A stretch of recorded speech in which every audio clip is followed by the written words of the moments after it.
Berkasovčani su danas zajedničkim snagama sa migrantima, radnicima javnog komunalnog preduzeća Standard i opštinskim rukovodstvom uredili školsko dvorište.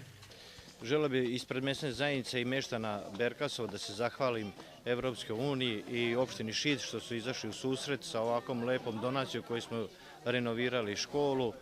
To nam je jako drago i nadam se da tu nema više kraja i da ćemo nastaviti dalje. Zato smo se i okupili ovde ispred mesne zajednice da završne radove ostvarimo, da to izgleda kako treba za našu decu. Pre 3 godine kada je tranzit migranata vodio preko Šidske opštine i kroz Berkasovo je prošlo nekoliko stotina hiljada ljudi. Oni koji su ostali u prihvatnim centrima upisali su decu u šidske škole.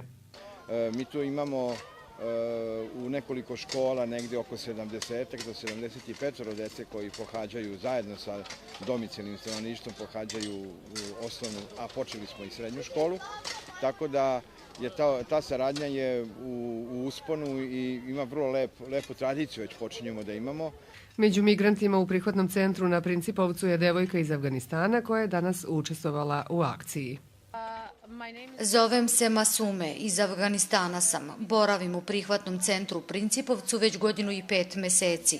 Došla sam ovde danas sa željom da pomognem ljudima u Srbiji. Opština Šid i njeni stanovnici već 3 godine migrantima pružaju gostoprimstvo. Opština Šid neizmjerno zahvalna pre svega svim donatorima ovog puta UNDP-u koji je prepoznao značaj održavanja naših školskih objekata.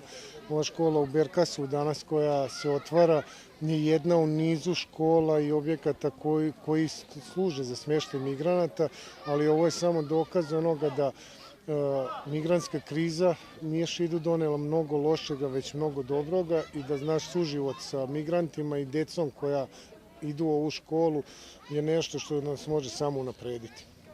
Evropska unija je najveći donator Republike Srbije u upravljanju migracijama. Od sredine 2015. donirala je više od 98 miliona evra. Deo ukupne sume je 70.000 evra koliko je investirano u Berkasovu.